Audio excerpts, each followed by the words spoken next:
এবার রাসূল সাল্লাম তারা আশেপাশে বসে থাকা সেই কবরস্থানে বসে থাকা তার সাহাবীদেরকে একজন জালেম অত্যাচারী পাপাচারী ব্যক্তির রূহ কিভাবে বের হয়, কিভাবে কবরে ফিরে আসে তার ঘটনা বলতে শুরু করছেন। ইন্নাল আবদাল কাফির ইযা কানা ফি ইনকিতা'in মিনাদ দুনিয়া ওয়া ইকবালিন মিনাল আখিরাহ, যখন কোনো কাফের ব্যক্তির, জালেম ব্যক্তির দুনিয়া থেকে চলে যাওয়ার সময় হয়, ইয়াতি ইলাইহি মালাইকাতুম মিনাস সামা সুদাল ওয়াজহ, তখন তার কাছে আসমান থেকে কালো কুচকুচে ভয়ঙ্কর বর্ণের ফেরেশতারা নেমে আসে। মাআহুমুল মুসুহ, ওই ফেরেশতাদের সাথে মুসুহ নামে একটা জিনিস থাকে। কোন কোন বিদ্বানগণ বলছেন মুসুহ হচ্ছে একটা কষ্টদায়ক জিনিস। যখন আত্মাকে ওই মুসুহের ভিতরে রাখা হবে তখন সে কষ্ট পাবে। মুসুহ হচ্ছে জাহান্নাম থেকে নিয়ে আসা আগুনের পোশাক। যখন ওই আত্মাকে ওই মুসুহের ভিতরে রাখা হবে তখন সে কষ্ট পেতে থাকবে। যখন তাকে ওই মুসুহের ভিতর রাখা হবে তখন সেই মুসুহ থেকে তীব্র জঘন্য ঘ্রাণ বের হতে থাকবে। ফায়াজলিসুনা মিনহু মাদ্দা বাসারিহ, এই ভয়ঙ্কর ফেরেশতাগুলি তার চতুর্পার্শ্বে অবস্থান গ্রহণ করবে আর এই পাপিষ্ঠ ব্যক্তি ভয় পেতে থাকবে। সুম্মা ইয়াজিউল মালাকুল মাউত, অতঃপর এবার মালাকুল মাউত চলে আসবে। হাত্তা ইয়াজলিসা ইনদা রাসিহি, মালাকুল মাউত এসে ওই খারাপ ব্যক্তির মাথার পাশে অবস্থান গ্রহণ করবে, বসে বলবে ইয়া আইয়াতুহান নাফসুল খাবিসা উখরুজি ইলা সাখাতিন মিনাল্লাহি ওয়া গাদাবি, হে নিকৃষ্ট আত্মা, তুমি রব্বুল আলামিনের অসন্তুষ্টি এবং রব্বুল আলামিনের ক্রোধের দিকে বের হয়ে আসো। এবার সে আরও ভয় পেয়ে যাবে। আত্মা এবার পালানোর চেষ্টা করবে, তার শরীরের ভিতরে এদিক সেদিক পালানোর চেষ্টা করবে। ফায়ান্তাজিউহু কামা ইউনতাজাউস সাফুদু মিনাস সাউফিল মাবলুল, তখন ফেরেশতা মালাকুল মাউত ওই খারাপ ব্যক্তির শরীর থেকে আত্মাকে টেনে ছেঁচড়ে ছিঁড়ে ফেটে বের করে নিয়ে আসবে। আল্লাহ রাব্বুল আলামিন বলছেন ইয়াদরিবুনা উজুহাহুম ওয়া আদবারাহুম, ফেরেশতারা তাকে সামনে থেকে পিটাবে, পিছন থেকে পিটাবে, পিটিয়ে তার রূহকে বের করবে। রাসূল সাল্লাল্লাহু আলাইহি ওয়াসাল্লাম হাদিসে তার উদাহরণ দিচ্ছেন কামা ইউখরাজুস সাফুদ, যেইভাবে কোনো একটা লোহার ফালাকে, কোনো একটা কাঠের সামনে লোহায় আটকে থাকা লোহাকে কোনো ভিজা কাপড় অথবা সুতার ভেতর ঢুকে গেলে যেভাবে বের করা হয়, বের করার সময় কাপড়টা ছিঁড়ে যায়, সুতাগুলি ছিঁড়ে ওই লোহার ফালাটা বের হয়ে আসে, সেইভাবে ওই খারাপ ব্যক্তির ভেতর থেকে ওই মালাকুল মাউত তার রূহকে বের করে নিয়ে আসবে। তখন তার শরীরের যে শিরা উপশিরাগুলি আছে এগুলি ছিঁড়ে যাবে একে একে, কিন্তু মালাকুল মাউত তাকে ছেড়ে দিবে না, তার রূহকে বের করে নিয়ে আসবে। এক পর্যায়ে তার রূহ বের হয়ে চলে আসবে। তখনই তার আশেপাশে অবস্থান করা ফেরেশতারা তার রূহকে নিয়ে ফায়াজআলুনহা ফি যালিকাল মাসূহ, সেই মাসূহের ভিতর রাখবে। ফায়াখরুজু মিনহু কাআনতানি রিহিন উজিদাত আলা ওয়াজহিল আরদ, তখন ওই মাসূহ থেকে, জাহান্নাম থেকে নিয়ে আসা ওই পাত্র থেকে, ওই পোশাক থেকে পৃথিবীর সবচেয়ে নিকৃষ্ট ঘ্রাণ বের হতে শুরু করবে। ফায়াসআদুনা বিহি ইলা সামা, এবং তারা তার এই নিকৃষ্ট আত্মাকে নিয়ে আসমানের দিকে যাত্রা শুরু করবে। ফায়ানতাহুনা বিহা ইলা সামাই দুনিয়া, যখন তারা দুনিয়ার আসমানে পৌঁছাবে। এই জায়গায় আরেকটা কথা ছুটে গেল, যখনই তারা এই ফেরেশতাকে নিয়ে দুনিয়ার আসমানের দিকে যাত্রা করবে এবং পথিমধ্যে যত ফেরেশতার সাথে দেখা হবে, যত ফেরেশতার দলের সাথে দেখা হবে, তারা বলবে মা হাদিহির রূহুল খাবিসা, এই নিকৃষ্ট আত্মাটি কার? তখন ফেরেশতারা বলবে ফুলান ইবনু ফুলান, অমুকের সন্তান অমুক, বিআকবাহি আসমাইহি আল্লাযী কানু ইউসাম্মুনাহু ফিদ দুনিয়া, দুনিয়াতে তাকে সবচেয়ে নিকৃষ্ট যে নামে ডাকা হতো, বলবে যে অমুক সুদখোরের বেটা অমুক সুদখোর, অমুক খারাপের বেটা অমুক খারাপ, অমুক শয়তানের সন্তান অমুক খারাপ, এভাবে বলবে। আর এইভাবে নিকৃষ্ট পরিবেশ, ভয়ঙ্কর পরিবেশের মধ্যে দিয়ে তাকে প্রথম আসমানে নিয়ে যাওয়া হবে। ফায়ুস্তাফতাহুনা লাহ, তখন তার জন্য যখন তারা আসমানে পৌঁছে যাবে আসমানের দরজা খুলতে বলা হবে। ফালা ইফতাহু লাহ, কিন্তু আসমানের দরজা তার জন্য খোলা হবে না। আল্লাহর রাসূল সাল্লাল্লাহু আলাইহি ওয়াসাল্লাম এই জায়গায় কুরআনুল কারীমের একটা আয়াত তেলাওয়াত করলেন, ওয়ালা তুফাত্তাহু লাহুম আবওয়াবুস সামা ওয়ালা ইয়াদখুলুনাল জান্নাহ হাত্তা ইয়ালিজাল জামালু ফি সাম্মিল খাইত, যেমনভাবে সুঁয়ের ছোট ছিদ্র দিয়ে উট প্রবেশ করতে পারে না, তেমনইভাবে এই নিকৃষ্ট আত্মার জন্য কোনো দিন আসমানের দরজা খোলা হবে না। যেমনইভাবে একটা সুঁয়ের ছোট ছিদ্র দিয়ে উট প্রবেশ করতে পারে না, তেমনইভাবে এই নিকৃষ্ট আত্মার জন্য কোনো দিন জান্নাতের দরজা খোলা হবে না। ফায়ুতরাহু রূহাহু তারহা, তখন তার রূহকে ওই জায়গা থেকে নিক্ষেপ করে দেওয়া হবে, জোরে নিক্ষেপ করা হবে। এবং আল্লাহ রাব্বুল আলামিন বলবেন, উকতুবু কিতাবাহু ফি সিজ্জিন ফি আসফালিল আরদ, এই বান্দার আমলনামা, এই বান্দার নাম জমিনের সবচেয়ে নিচে, সবচেয়ে নিকৃষ্ট জায়গায় সিজ্জিন নামক জাহান্নামের নাম লিপিবদ্ধ করো। এবার তার আত্মা দুনিয়ায় ফিরে আসবে। ফিরে এসে দেখবে মানুষ তার শরীরটাকে নিয়ে গোসল করাচ্ছে, তার শরীরটাকে নিয়ে সামনে রেখে সালাত আদায় করাচ্ছে, তার সন্তানরা, তার কাছের মানুষেরা তাকে কাঁধের উপরে নিয়ে কবরের দিকে নিয়ে যাচ্ছে। ও আরো ভয় পেয়ে যাবে, ভয় পেয়ে বলবে, ইয়া ওয়াইলাহা আইনা ইয়াযহাবুনা বিহা, হায় হায় হায়, তোমরা আমার শরীরটাকে কোথায় নিয়ে যাচ্ছ? ও চিৎকার করতে থাকবে। ইয়াসমাউ সাওতাহু কুল্লু শাইইন ইল্লাল ইনসান, তার এই চিৎকার সবাই শুনতে পাবে শুধুমাত্র মানুষ ছাড়া। সে চিৎকার করে বলবে, হ্যাঁ আমার সন্তান, হে আমার স্ত্রী, হে আমার পুত্র, তোমরা আমার শরীরটাকে কোথায় নিয়ে যাচ্ছ? তোমাদের জন্য বিল্ডিং করেছি, তোমার জন্য সুদের ওপর, লোনের ওপরে বাড়ি বানিয়েছি, তোমাকে আমি পড়িয়েছি, তোমার জন্য আমি লোনের ওপর টাকা ডিপোজিট রেখেছি যেন তোমার ভবিষ্যৎ জীবন সেফ থাকে। তুমি আমাকে কেন নিয়ে যাচ্ছ? নিয়ে যাও না। ইয়া ওয়াইলাহা, হায় হায়, তোমরা আমাদেরকে কোথায় নিয়ে যাচ্ছ? আমার শরীরটাকে কোথায় নিয়ে যাচ্ছ? নিয়ে যেও না। জোরে জোরে চিৎকার করতে থাকবে। রাসূল সাল্লাল্লাহু আলাইহি ওয়াসাল্লাম বলছেন, মানুষ যদি তার চিৎকার শুনতে পেত লাসাইকা, তাহলে মানুষ তার চিৎকারে অজ্ঞান হয়ে যেত। কিন্তু তাকে কবরে নিয়ে যাওয়া হবে, কবরে রেখে দেওয়া হবে। এবার তাদের নিকটেও দুইজন কুচকুচে কালো বর্ণের ফেরেশতা আসবে,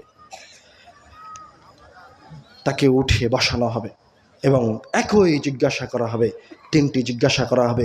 মান রব্বুক, তখন এই খারাপ আত্মার বলতে পারবে না, বলবে হা হা লা আদ্রি, আমি কিছুই জানি না। তখন আবার দুজন ফেরেশতা তাকে জিজ্ঞাসা করবে, মা দীনুক, তোমার দিন কি? তখন আবার সে বলবে হা হা লা আদ্রি, আমি কিছুই জানি না, আমার জানা নাই আমার দিন কি। তার সামনে আবারও আমাদের রাসূলের ছবিকে তুলে ধরা হবে। মা হাযা রাজুলুল্লাযী বুইসা ফীকুম, তুমি কি এই মানুষটাকে চিনতে পারছো? একে? ফায়াকুলু হা হা লা আদ্রি, আমি কিছুই জানি না। সে কোনো প্রশ্নের উত্তর দিতে পারবে না। ফায়ুনাদি মুনাদি মিনাস সামা, আবার আসমান থেকে একজন আহ্বানকারী আহ্বান করবে, আন কাযাবা আবদি, এই বান্দা মিথ্যা বলেছে। ফাফশিরিশুহু মিনান নার, তার জন্য জাহান্নামের বিছানা বিছিয়ে দাও। ওয়ালবিসুহু মিনান নার, তাকে জাহান্নামের পোশাক পরিয়ে দাও। ওয়াফতাহু লাহু বাবুন ইলান নার, এবং তার কবরের দরজাগুলিকে জাহান্নামের দিকে খুলে দাও। ফায়াতিহি মিন সামুমিহি, তখন তার ওই কবরে জাহান্নামের বাতাস আসতে শুরু করবে, জাহান্নামের তাপ আসতে শুরু করবে এবং কবরকে বলা হবে তুমি তার উপরে সংকীর্ণ হয়ে যাও। তখন কবর সংকীর্ণ হয়ে যাবে এবং তার শরীরের অঙ্গ প্রত্যঙ্গগুলি একটা আরেকটার ভিতরে ঢুকে যাবে। আরেকটা হাদিসে রাসূল সাল্লাল্লাহু আলাইহি ওয়াসাল্লাম বলছেন, তার উপর একজন ফেরেশতাকে নিযুক্ত করা হবে যে বধির, কানে শোনে না, চোখে দেখে না, যার হাতে একটা লোহার হাতুড়ি থাকবে, সে ওই ব্যক্তিকে পিটাতে থাকবে। ওই এত ভারী হাতুড়ি দিয়ে পিটাবে, ওই হাতুড়ি দিয়ে যদি কোনো পাহাড়ের ওপর বাড়ি মারা হয় তাহলে ওই পাহাড় চূর্ণ বিচূর্ণ হয়ে যাবে।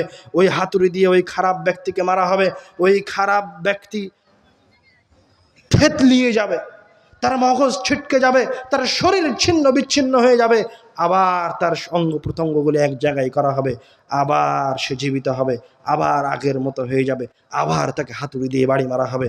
এইভাবে কিয়ামত পর্যন্ত ওই বধির, চোখে দেখে না, কানে শোনে না, ফেরেশতা তাকে মারতে থাকবে আর সে চিৎকার করতে থাকবে। আল্লাহ রাব্বুল আলামিন বলছেন, ওয়ায়াস্তারিখুনা ফীহ, তারা জোরে জোরে চিৎকার করবে। কিন্তু ওই সময়ের চিৎকার আর কোনো কাজে আসবে না। আল্লাহ রাসূল সাল্লাল্লাহু আলাইহি ওয়াসাল্লাম আমাদেরকে বহু জায়গায় কবরকে স্মরণ করিয়ে দিয়েছেন, বহু জায়গায় কবরের কথা বলেছেন। এই মৃত ব্যক্তি সম্পর্কে রাসূল সাল্লাল্লাহু আলাইহি ওয়াসাল্লাম এবং আল্লাহ রাব্বুল আলামিন আরও যে সমস্ত কথা বলেছেন, তার মাঝে একটা কথা হচ্ছে, ওই মৃত ব্যক্তি যখন মৃত্যুর সম্মুখীন হবে তখন আল্লাহ রাব্বুল আলামিনের কাছে যে সমস্ত ফরিয়াদ করবে, তার একটা ফরিয়াদ হচ্ছে, وأنفقوا مما رزقناكم من قبل أن يأتي أحدكم الموت فيقول يا ليتني وأنفقوا مما رزقناكم من قبل أن يأتي أحدكم الموت। আল্লাহ রাব্বুল আলামিন বলছেন, তোমাদের কাছে মৃত্যু আসার আগেই তোমরা তোমাদের সম্পদ থেকে কিছু দান করো, কেননা যখন তোমার মৃত্যু চলে আসবে তখন তুমি আল্লাহ রাব্বুল আলামিনকে বলবে, হে আল্লাহ, আমাকে সামান্য একটু সময় দিন, অল্প একটু সময় দিন, আমি দুনিয়াতে ফিরে যেতে চাই, দুনিয়ায় গিয়ে ভালো আমল করতে চাই। আরেকটা আয়াতে আল্লাহ রাব্বুল আলামিন বলছেন যে তুমি জোরে জোরে চিৎকার করে বলবে যখন তোমাকে আযাব দেওয়া হবে, যখন তোমাকে জাহান্নামে রাখা হবে, যখন তোমাকে কবরের শাস্তি প্রদান করা হবে, তখন তুমি জোরে জোরে চিৎকার করে রব্বুল আলামিনকে বলবে, হে আল্লাহ, আমি দুনিয়াতে থাকতে যে কাজগুলি করতাম ওইগুলি আর কোনোদিন করব না, আপনি আমাকে দুনিয়ায় ফিরিয়ে দিন, আমি ভালো কাজ করব। কিন্তু তখন আর আপনাকে দুনিয়ায় ফিরিয়ে দেওয়া হবে না। তখন আল্লাহ রাব্বুল আলামিন বলবে, তোমার কি মনে পড়ে না যে আমার পক্ষ থেকে তোমার নিকটে সতর্ককারী এসেছিল, কিন্তু তুমি সতর্ক হওনি। আমার পক্ষ থেকে তোমার কাছে দায়ী এসেছিল, রাসূল এসেছিল, যারা তোমাদেরকে পরকালের ভয় দেখিয়েছে, কিন্তু তুমি তখন ভয় পাওনি। মৃত্যু কি? মৃত্যু হচ্ছে আপনি পরীক্ষার হলে বসেছেন, আপনাকে খাতা দেওয়া হয়েছে, নির্দিষ্ট একটা সময় শেষ হয়ে গেছে, খাতা নিয়ে নেওয়া হয়েছে। আমাদের দুনিয়াবী জীবনটা হচ্ছে ঠিক ওই পরীক্ষার হলে খাতা দেওয়ার মতো। রাসূল সাল্লাম বলছেন যে আমাদের কিয়ামতের দিবসের সময়সীমা হচ্ছে 500 বছর। কিয়ামতের একটা দিনের সময়সীমা হচ্ছে 500 বছর, আর আমাদের দুনিয়ার জীবনের মেয়াদ হচ্ছে 60 থেকে 100 বছর। আপনি যদি 60 বছর অথবা 100 বছরকে হিসাব করেন, তাহলে ওই 500 বছরের তুলনায় আমাদের এই ইহকালের জীবন সর্বোচ্চ 4 থেকে 5 ঘন্টা সময়ের সমান। আমরা আমাদের এই 4 থেকে 5 ঘন্টা সময়ের জন্য কি না করছি, কত কি করছি। কিয়ামতের দিন আপনি এই সময়কে উপলব্ধি করতে পারবেন, এখন উপলব্ধি করতে পারবেন না। আমাদের মাঝে থেকে আজ যারা কবরে চলে গেছে, যারা এখন কবরে অবস্থান করছে, তাদের মাঝে এরকম হাজার হাজার মুসলমান আছে, পাপিষ্ঠ আছে, যে আল্লাহ রাব্বুল আলামিনের কাছে ফরিয়াদ করছে, হে আল্লাহ, আমাকে 1 মিনিটের জন্য দুনিয়াতে ফিরে যেতে দেন, আমি আমার সম্পদ থেকে দান খয়রাত করে, অথবা আমি কোনো ভালো কাজ করে, অথবা আমি কোনো মানুষের উপকার করে জান্নাতে যাওয়ার রাস্তাটাকে প্রশস্ত করি। একজন ব্যক্তি কবরে এই ফরিয়াদ করছে আপনার মতোই, আর আপনি এই দুনিয়াবী জীবনে বসে থেকে শত শত মিনিট অপচয় করছেন। কেন? কবরে ঢোকার আগে আপনি আপনার এই 1 মিনিটকে কাজে লাগান, আপনি আপনার জীবনের এই 10 মিনিট সময়কে কাজে লাগান। আল্লাহ রাব্বুল আলামিন আমাদেরকে পৃথিবীতে শুধুমাত্র তার ইবাদতের জন্য প্রেরণ করেছে। এই আয়াত সবার জানা আছে, ওয়ামা খালাকতুল জিন্না ওয়াল ইনসা ইল্লা লিয়াবুদুন। আল্লাহ রাব্বুল আলামিন বলেছেন, আমি মানুষ এবং জিনকে সৃষ্টি করেছি আমার ইবাদতের জন্য। মানে মানুষের একটাই কাজ, সে রব্বুল আলামিনের ইবাদত করবে। কিন্তু কেউ বলতে পারবে না সে তার দিনকে, তার সময়কে কিভাবে ইবাদতে রূপান্তরিত করবে। ভাই, আমি কিভাবে আমার দিনকে ইবাদতে রূপান্তরিত করতে পারি? সহজ হিসাব, ইবাদতে রূপান্তরিত করতে হবে মানে আপনার টয়লেটে যাওয়াকে ইবাদতে রূপান্তরিত করতে হবে, আপনার খাওয়াকে ইবাদতে রূপান্তরিত করতে হবে, আপনার বাড়ি থেকে বের হওয়াকে ইবাদতে রূপান্তরিত করতে হবে, আপনার মসজিদে ঢোকাকে ইবাদতে রূপান্তরিত করতে হবে, আপনার কর্মস্থলে যাওয়াকে এবং কর্মস্থলে বসে থাকাকে ইবাদতে রূপান্তরিত করতে হবে। ভাই, আমি কিভাবে আমার সকল কর্মকে ইবাদতে রূপান্তরিত করতে পারি? সহজ হিসাব, আপনি যখন বাসা থেকে বের হচ্ছেন তখন বলেন, বিসমিল্লাহি তাওয়াক্কালতু আলাল্লাহ। আমি বাসা থেকে বের হচ্ছি আল্লাহর নাম নিয়ে তাওয়াক্কালতু আলাল্লাহ, আল্লাহর উপর ভরসা করেছি, লা হাওলা ওয়ালা কুওয়াতা ইল্লা বিল্লাহ, আল্লাহর শক্তি চেষ্টা প্রচেষ্টা ব্যতীত এই পৃথিবীতে কোনো শক্তি নাই, কোনো চেষ্টা প্রচেষ্টা নাই। তখন রাসূল সাল্লাল্লাহু আলাইহি ওয়াসাল্লাম বলছেন, যখন কোনো ব্যক্তি এই সুন্নাতের সাথে এই দোয়া বলে তার বাসা থেকে বের হবে, বের হওয়ার সময় যখন সেই দোয়া পড়বে, তখন তার জন্য বলা হবে হুদিয়া বা ওকিয়া, ওই ব্যক্তিকে হেদায়েত দেওয়া হয়েছে। ওই ব্যক্তি বাসা থেকে বের হওয়ার পরে যে বিপদে পড়ার কথা ছিল সে আর সেই বিপদে পড়বে না, সেই বিপদ থেকে তাকে বাঁচানো হয়েছে এবং তার রাস্তাকে, তার উপায় বাতলে দেওয়া হয়েছে, তার চলার পথকে সহজ করা হয়েছে। শুধু তাই নয়, রাসূল সাল্লাল্লাহু আলাইহি ওয়াসাল্লাম আরও বললেন যে এতক্ষণ পর্যন্ত যে শয়তান আপনাকে পথভ্রষ্ট করার জন্য অপেক্ষা করছিল, এই দোয়া বলে বাসা থেকে বের হতেই ওই শয়তান আপনার কাছ থেকে পালিয়ে যাবে। শুধু পালিয়ে যাবে না, এবার আপনি যতক্ষণ পর্যন্ত বাড়ির বাইরে অবস্থান করছেন ততক্ষণ পর্যন্ত যেই শয়তানই আপনাকে পথভ্রষ্ট করার জন্য আসবে, ওই শয়তানকে এই শয়তান গিয়ে বলবে, তুমি ওই বান্দার কি করতে পারো, তুমি ওই বান্দার কি করতে পারো যাকে আল্লাহর পক্ষ থেকে হেদায়েত দেওয়া হয়েছে, যার উপায় বাতলে দেওয়া হয়েছে, যাকে বিপদ থেকে মুক্ত করা হয়েছে। সুবহানাল্লাহ। বাস আপনি দোয়া বলে বের হলেন মানে আপনি এখন ইবাদতের মাঝে আছেন। আপনি যখন গাড়িতে চড়ছেন তখন গাড়িতে চড়ার দোয়া বলেন, এবার আপনার সফর ইবাদতের মাঝে চলে গেল। আপনি আপনার অফিসে যাচ্ছেন, আপনার নিয়তকে খালেস করে নেন যে আমি অফিসে এসেছি, এই অফিসে আমি ঢুকলাম, এখান থেকে আমি হালাল উপার্জন করব, যা দিয়ে আমার সন্তান সন্ততিকে খাওয়াবো, আমার পিতামাতাকে খাওয়াবো। এবার যতক্ষণ পর্যন্ত আপনি অফিসে কাজ করবেন, এই কাজের বিনিময়ে আপনার আমলনামায় নেকি লেখা হবে। আপনার ঘুমকেও আপনি ইবাদতে রূপান্তরিত করেন। ঘুমানোর সময় বলেন আল্লাহুম্মা বিইসমিকা আমুতু আহইয়া, হে আল্লাহ আমি আপনার নামে মৃত্যুবরণ করছি এবং আপনার নামে জীবিত হব, এবং মনে মনে এই কল্পনা করে ঘুমান যে ইনশাআল্লাহ আমি ফজরের সময় উঠে ফজরের সালাত আদায় করব। এবার ফজরের সময় পর্যন্ত আপনার আমলনামায় নেকি লেখা হতে থাকবে। ওয়ামা খালাকতুল জিন্না ওয়াল ইনসা ইল্লা লিয়াবুদুন, আমি মানুষকে আর জিনকে সৃষ্টি করেছি আমার ইবাদতের জন্য। এইভাবে আমাদেরকে, আমাদের জীবনকে, আমাদের জীবনের প্রত্যেকটা সময়কে, প্রত্যেকটা ক্ষণকে ইবাদতে রূপান্তরিত করতে হবে। আল্লাহ রাব্বুল আলামিন আমাদের জীবনকে, আমাদের এই পথকে, আমাদের এই চলাকে ইবাদতে রূপান্তরিত করার তৌফিক দান করুন। আল্লাহুম্মা আমিন, আল্লাহুম্মা আমিন। আমরা আজকে আলোচনা করছিলাম মৃত্যু নিয়ে, আর 2-1 মিনিট কথা বলে আমরা আমাদের আলোচনা শেষ করে দেব। শেষ হাদিস হিসেবে, শেষ কথা হিসেবে আমি আপনাদেরকে যেটা বলতে চাই, এই পৃথিবীতে যত মহান ব্যক্তি এসেছে এবং যত ক্ষমতাধর ব্যক্তি এসেছে, কেউ এই পৃথিবীতে টিকে থাকতে পারেনি, সবাই চলে গেছে। আল্লাহ রাব্বুল আলামিন আমাদের রাসূলকে বলছে কুরআনুল কারীমে, ইন্নাকা মাইয়িতুন ওয়া ইন্নাহুম মাইয়িতুন, হে আল্লাহর রাসূল আপনিও মৃত্যুবরণ করবেন এবং যারা আছে সবাই মারা যাবে, কেউ বেঁচে থাকবে না। পৃথিবীর সর্বশ্রেষ্ঠ মানুষ, সর্বশ্রেষ্ঠ মানুষ, শুধু সর্বশ্রেষ্ঠ মানুষ নয়, তিনি রব্বুল আলামিনের কাছে এত প্রিয় বান্দা, এত প্রিয় মানুষ যে রব্বুল আলামিন তাকে বিশেষভাবে 7 আসমানে নিয়ে গিয়ে তার সাথে কথা বলেছেন। তার নাম হচ্ছে মুহাম্মদ সাল্লাল্লাহু আলাইহি ওয়াসাল্লাম। মুহাম্মদ সাল্লাল্লাহু আলাইহি ওয়াসাল্লাম মৃত্যুর কাছে কতটা অপারগ দেখেন। মুহাম্মদ সাল্লাল্লাহু আলাইহি ওয়াসাল্লামের কাছে তার মেয়ের, তার নাতির মৃত্যুর অসুস্থতার সংবাদ আসলো যে আপনার নাতি মুমূর্ষ অবস্থায় আছে, আপনাকে আপনার কন্যা ডাকছে। তখন রাসূল সাল্লাল্লাহু আলাইহি ওয়াসাল্লাম এবং তার সাথে আরও 2 জন সাহাবী ছিল, সাআদ এবং আরও একজন, সাআদ এবং মুআজ। রাসূল সাল্লাম তার 2 সঙ্গীকে নিয়ে তার মেয়ের বাড়িতে চলে গেলেন। রাসূল সাল্লামের কোলে ওই সন্তানকে দেওয়া হলো। সন্তানটা মারা যাচ্ছে, মৃত্যুর কষ্ট পাচ্ছে। তখন রাসূল সাল্লাল্লাহু আলাইহি ওয়াসাল্লাম ওই সন্তানকে কোলে নিয়েছেন। তার মৃত্যুর কষ্ট দেখে রাসূল সাল্লাল্লাহু আলাইহি ওয়াসাল্লামের 2 চোখ দিয়ে অঝর ধারায় অশ্রু ঝরছে।